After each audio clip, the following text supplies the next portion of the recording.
Ladies and gents, welcome back. Today we're talking about the climate and, well, government's policies moving towards neutrality. This is carbon neutrality for different dates being set forward, 2030, 2035, and 2050. Now, this is being very detrimental to economies around the world, also changing demographics. Let's get into a bit of what this is all about. Now, Jordan Peterson takes to Twitter to say the saints be praised, promoting this tweet from Net Zero Watch. Europe's Green Deal may be dead and buried tomorrow. A coalition of centrist and right-wing parties have pledged to vote against the climate bill in European Parliament tomorrow. Now, this showing this Green New Deal that's being shoehorned in by carbon neutral by 2050. Now, this is the article. Backlash against nature restoration laws shows deep divides in European Parliament.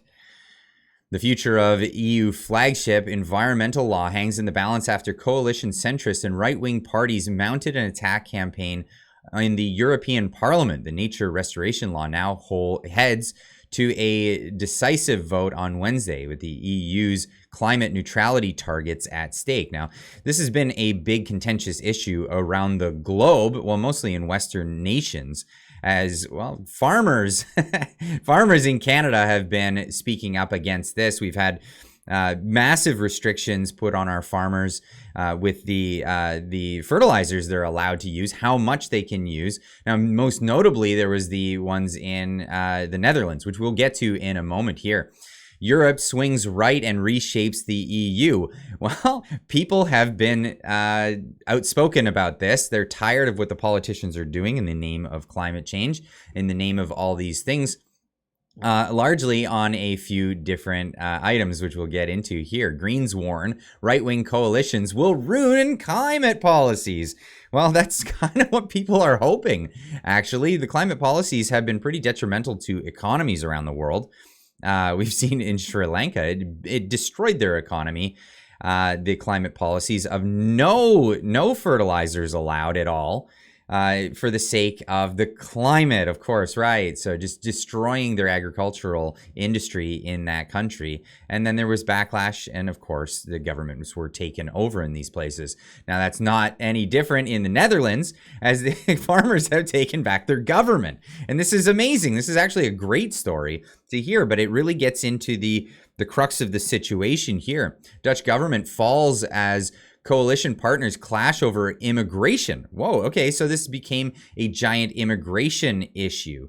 Now, if you don't understand where the connection here is with climate change and immigration, well, first off, the Dutch government was essentially trying to take the land of the farmers in the Netherlands by using these climate policies to bankrupt the farmers. Now, these climate policies were absolutely doing that, bankrupting the farmers and making it so it was difficult for them to operate their businesses. Now, this goes back all the way to December 6, 2019, as there was a rally here in this tweet here. As many as 200 million climate migrants are going to be here in 2015, says the tweet. Who are we as people, as a country, if we turn our backs? Jane Fonda, who's fond of all this stuff, was joined by actors, tailors, a bunch of people to protest, calling out human rights and human right tolls of the climate change crisis. Now, what's being suggested here, if you're unfamiliar with the lore of the climate change rhetoric here, is that as the climate changes, many people will be left desolate in equatorial regions around the world. Now, if you know anything about real climate science, when there were warming periods around the world, and we've had many ice ages and warm periods, during those warm periods, actually there's relatively little change in the equatorial regions. In fact, all of the changes were at the poles. We've had times where the Earth has had no ice and where we had largely a lot of ice. But in the equatorial regions, that's where the least amount of change actually occurs on both sides of those swings. Now, we are a we are a tropical species, by the way, human beings are. This is where we came from the Horn of Africa in The equatorial regions. That's correct. That's correct. Now, the Dutch government has fallen because of this this push for climate migration policy. Now, a lot of this land was things leaked out in their government about the fact that they were trying to take the land in order to create housing projects for migrants, to flood migrants into the country. Now, the people were not happy with that giant change in their way of life, from going from, agrarian agricultural society to, a city full of migrants, and they were not into that. So they took to the streets, but then they also took to the polls, created a new party, and have been taking over their government, taking it back. Now, the question is all of this actually happening? If these drastic steps need to be taken, are there drastic things actually happening with the environment? And well, a lot of people are putting it out there that this may not be the case. Net zero, this is the science you won't be able to see because it will be censored.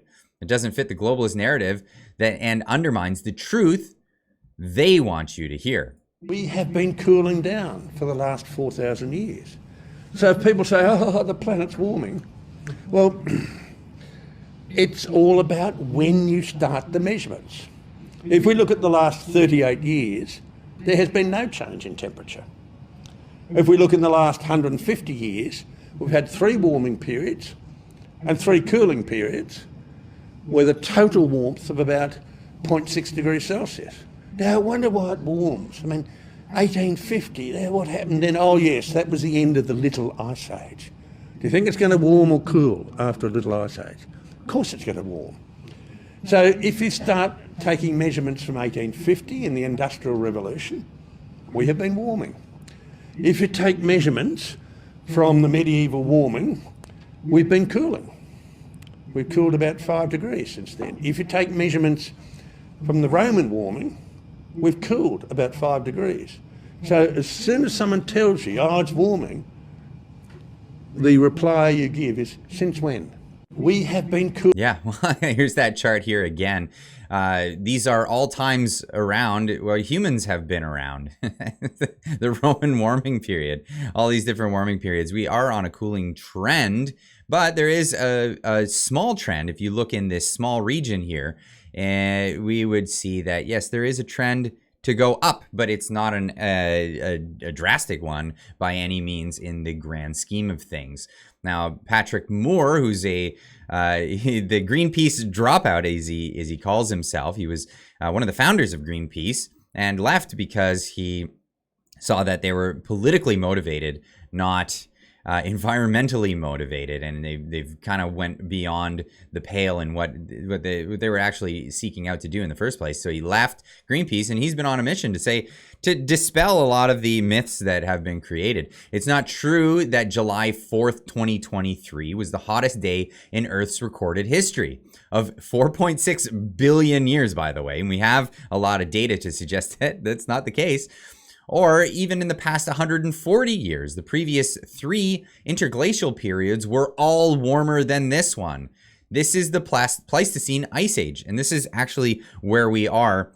And of course, citing his references here. And Patrick Moore has been outspoken on the factor of CO2 not being a pollutant. It's actually one of the most important things in life. One of my missions is to turn on its head the idea that carbon dioxide is a pollutant and somehow dangerous, when in fact it is the most important nutrient for all life on Earth, and without it this would be a dead planet. So I say not only is carbon dioxide good, it is essential, and it's a good thing that we are putting some more carbon dioxide in the atmosphere because it was running low before we came along. CO2, we know its benefits for plants, but Now, before we continue on with that, we actually have some charts here. So this is the current CO2 level down here at the bottom, that dotted line. And this is a history going back 600 million years of how much CO2 was in the atmosphere. And we have this data available. Thank you to scientists that have pulled this data out of the fossil record and all sorts of other ways that they've done so. we're concerned about the 480 parts per million that we're at currently, because it's gone up slightly since about 100 years ago. But if you look back at times when there was massive amounts of life on Earth, over 2,000, close to 3,000 during the Jurassic period, when dinosaurs were roaming the Earth. You go back to the Cambrian period, the Cambrian explosion, when most life came to be on Earth, it was up towards 8,000 parts per million. This is not a devastating thing to see that we're upticking to about 400 to 500 parts per million. But you can look at it again on the record of the CO2 compared to temperature. You also see that it's not much of a direct correlation in that at all. It kind of goes against the whole hockey stick, but it just depends on where you're looking at the graph if you look at that one little section. But I'll let Patrick Moore continue here. It is a known greenhouse gas, and we're pumping too much of it in, leading to global warming. Well, actually, it may be a known greenhouse gas, but it's not known how strong it is in terms of changing the Earth's temperature. And so far in this century, there has been zero warming from a statistically significant basis, and the UK Met Office says so. Yet 1/3 of all human CO2 emissions have been put into the atmosphere in the last 18 years. So it doesn't look like a lockstep causal relationship between increasing CO2 and warming of the Earth. Are you seriously suggesting we should be pumping more stuff in, polluting the Earth more, building more coal-fired power stations just so we can make sure that the CO2 levels are good?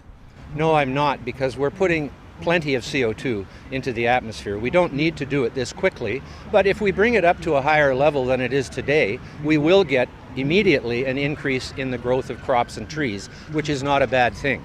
In the long run, though, it doesn't matter if we bring it down quite a bit, and so that's why I'm supportive of nuclear energy and of natural gas. This tendency to go in the rich countries to wind and solar is a giant waste of money. Those wind farms will rust in place, and there is no fun to decommission them when they either wear out or we decide how ridiculous it is to spend so much money for so little electricity that isn't even reliable. What are you saying about energy policy now to the ideas of decarbonisation to cut? Is everyone wrong? Yes, they're wrong if they are actually basing their energy policy on decarbonization. They're not wrong to base their energy policy on cost effectiveness, on pollution control, which is why moving from coal to gas makes sense if you have it. But India has coal, and India has 300 million people with no electricity. What do we expect them to do?